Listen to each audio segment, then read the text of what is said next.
Ainda dentro da nossa matéria, que bom que você está por aí, que bom que você creio que está absorvendo, está pegando muita coisa acerca dessa importante matéria que é geografia bíblica. Estamos falando dos impérios mundiais da época do Antigo Testamento, traçando aqui uma linha teológica, geográfica de suas localizações, sua importância, as religiões que compunham a forma da expansão das fronteiras e assim por diante. E chegando aqui na página de número 81, para os que têm o material do IBAD, um panorama das terras bíblicas, geografia bíblica do pastor João Colenda, o capítulo de número 3, que é o Império Medo-Persa. Império Medo-Persa, que você já provavelmente já ouviu essa expressão, essa palavra.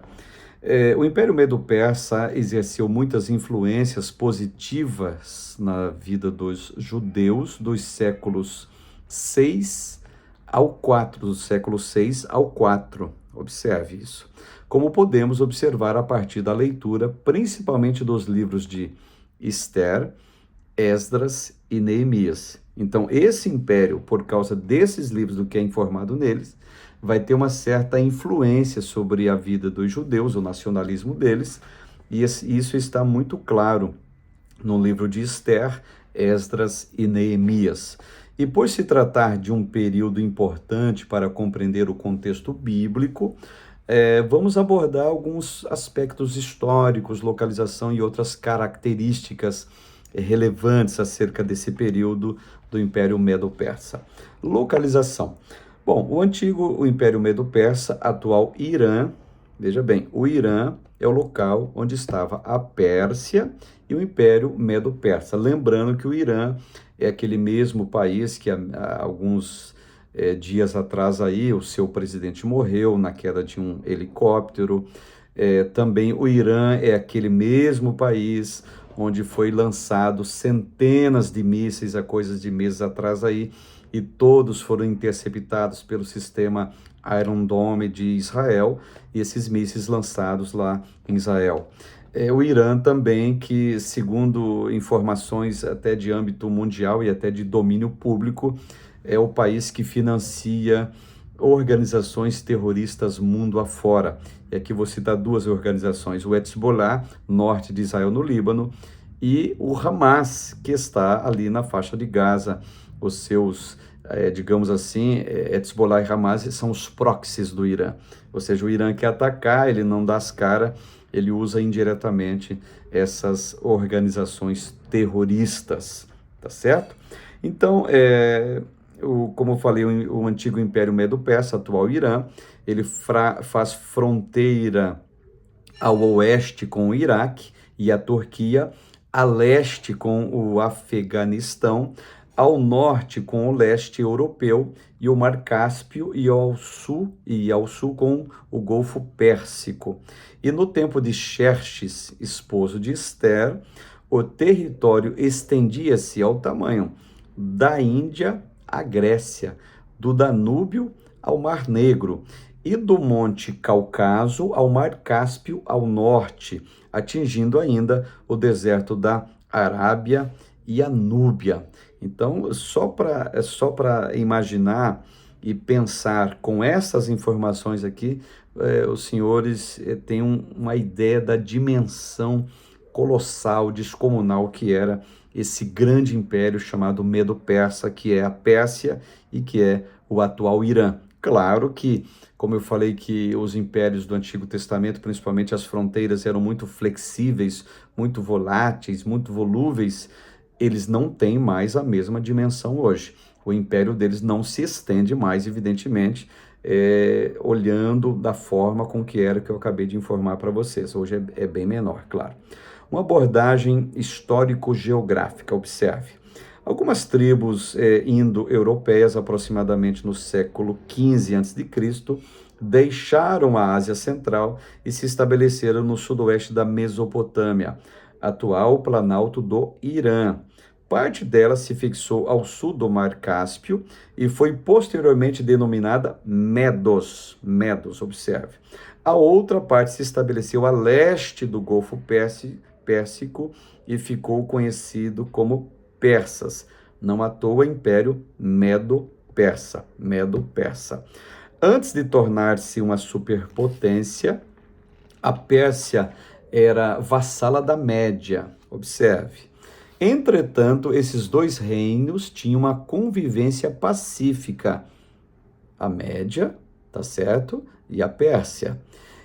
Pois eles tinham características em comum: a herança indo-europeia e a dedicação à criação de cavalos, principalmente. Além disso, era comum o casamento entre medos e persas. E segundo Etchegaray, que é um teólogo, o filho de Ciro I, um dos pequenos reis persas chamado Cambises, casou-se com a Mandane, a qual era filha de Astiages, rei dos Medos. Dessa união nasceu o famoso Ciro II, que unificou os dois reinos em 550, reino Medo-Persa, com a unificação desse camarada famosíssimo chamado Ciro II. E após unificar os territórios dos Medos e dos Persas, Ciro procurou ampliar as fronteiras do império recém-formado e partiu em uma batalha para conquistar o reino da Lídia, cujo rei se chamava Croeso, que não possuía uma infantaria suficiente para derrotar o exército persa. Então o Ciro ele colocou camelos na frente de sua própria infantaria, e quando os cavalos do exército da Lídia sentiram o cheiro dos camelos, entraram em pânico, olha a estratégia, e ficaram incontroláveis. E depois da derrota, o reino da Lídia foi anexado ao Império Medo-Persa. Em 539, por exemplo, antes de Cristo, o Império Medo-Persas conquistou também a Babilônia. O reino da Babilônia cai e quem entra no lugar é o Império Medo-Persa. Isso é bem historiado se você ler, por exemplo, o livro do profeta Daniel. O Império Medo-Persa e os judeus, estou aqui na página 83 do livro. A fim de termos uma melhor compreensão dos textos das Escrituras, há necessidade de fazermos um relacionamento entre o Império Medo-Persa e os eventos narrados na Bíblia. O Império Medo-Persa é citado vastamente nas Escrituras. Para isso, será abordado o contexto do período da reconstrução do templo, da rainha Ester, de Esdras e de Neemias. É imprescindível que você apanhe informações desses três livros para que você entenda aonde que se situa a importância, geograficamente falando, do Império Medo-Persa. Já no primeiro ano de seu reinado, Ciro ele promulgou um decreto para que os judeus cativos na Babilônia voltassem para Jerusalém. Isso está muito claro no livro de Esdras, capítulo 1, do verso 1 até o verso de número 3. E de acordo com Esdras, capítulo 2, verso 64, exatamente 42.360 judeus aceitaram o desafio de voltar a Jerusalém. O primeiro grupo de repatriados foi liderado por Sesbazar, conforme está registrado em Esdras, capítulo 5, verso 14 até o 16. O povo levou consigo os utensílios de ouro e de prata do templo do Senhor, que Nabucodonosor havia tirado de Jerusalém. E Ciro ordenou que Sesbazar levasse esses utensílios de volta para Jerusalém e reedificasse o templo que havia sido destruído. Observe que relação muito íntima, libertária, até vou colocar assim, que o reino Medo-Persa teve com os judeus sobre os auspícios de Ciro. Ciro é citado, é chamado até inclusive de servo de Deus, meu ungido, no livro do profeta Isaías até inclusive. E observando um fato aqui que eu acho importante lembrar para vocês, por mais que eles trouxeram muitos utensílios nessa repatriação vindo da Babilônia, digamos assim, a Arca da Aliança não voltou. A Arca da Aliança, me parece que quando o Reino do Sul é invadido, essa arca provavelmente é tirada do Beit Hamikdash, que é o templo, provavelmente levado para a Babilônia, aquele utensílio de ouro maciço, digamos assim, e essa arca desaparece, essa arca não volta mais, mesmo com essa repatriação. inclusive citando a questão da arca.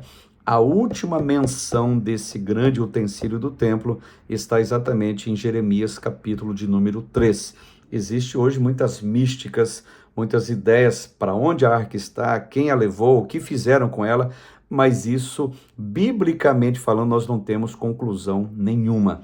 E até aproveitando o gancho aqui acerca da arca, vocês lembram que na época de Jesus estava acontecendo sacrifícios normalmente no templo, 9 da manhã, meio-dia e 3 horas da tarde. Eram os 3 sacrifícios diários no templo. E vocês sabem que um dos milagres da crucificação foi que o véu do templo, ele se rasga de alto a baixo. Por que que Deus, ele faz questão de realizar esse milagre conectado com a crucificação de Jesus? Para mostrar que ali não tinha mais arca. Ora, o templo da época de Jesus era o templo que foi reconstruído e ampliado pelo rei Herodes Magno. E ali a classe sacerdotal funcionava, os sacrifícios funcionavam, só que não tinha arca de aliança dentro desse templo. O lugar santo, ele foi, digamos, o véu rasgado está desnudando, digamos por assim dizer, o lugar santíssimo sem arca nenhuma. Porque se a arca tivesse sido trazido da Babilônia novamente, 70 anos depois de cativeiro, é bem provável que esses livros chamados Esther, Esdras e Neemias teria alguma citação direta ou indireta também da volta da arca no templo dos judeus. Então isso nunca aconteceu, tá? E desse ponto em diante, Sesbazar sai de cena e seu lugar como líder é ocupado nada mais nada menos por Zorobabel. Sesbazar, inclusive, era tio de Zorobabel, que liderou mais um importante grupo de repatriados para prosseguir na reconstrução do templo, no caso Zorobabel, o que gerou muita alegria para os judeus. A época de Zorobabel, você pode atrelar também o profeta Ageu.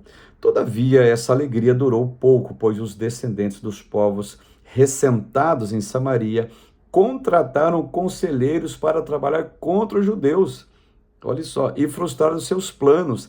Assim, as obras do templo ficaram paradas durante o restante do reinado de Ciro e de seu filho Cambises II, 16 anos no total, no caso. Cambises II teve um reinado muito curto, pois ele cometeu suicídio em 522 a.C. Depois da morte de Cambises II, Dário assumiu o trono do Império Medo-Persa. Esse novo monarca foi um soberano universal e se auto-intitulou Rei dos Reis. Ele empreendeu uma eficiente reforma política administrativa ao dividir o império em províncias que passaram a chamar satrápias, que iam desde a Índia até a Grécia e a Líbia. Cada satrápia tinha um governante, os sátrapas, e todos precisavam pagar impostos ao Império Medo-Persa, proporcionais à riqueza de cada uma. Dário criou um serviço de informação chamado de Olhos e Ouvidos do Rei. Olha só que coisa interessante. E sua principal função era fiscalizar o trabalho dos sátrapas. Essa expressão sátrapa você vai encontrar também no livro do profeta Daniel. E na página 84, que eu fiz essa breve citação, página 85 também, ela traz a ideia de como foi a dinâmica lideracional de Dário.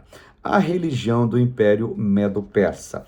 No início, os Medo-Persas tinham uma religião politeísta, no entanto, coube ao profeta deles, no caso Zoroastro, promover uma reforma religiosa denominada Zoroastrismo. E de acordo com essa religião, havia um único Deus, letra minúscula para esse Deus, a ser adorado, chamado Ahura Mazda.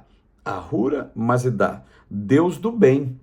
Existia também o espírito do mal, denominado Angra Maniu, e ocorria um conflito entre Ahura Mazda e Angra Meriu, que os homens deviam escolher, olha só, entre o bem e o mal. E o Império Medo-Persa adotou o zoroastrismo como religião universal que singra até hoje no Irã, até inclusive misturado, evidentemente, ao islamismo.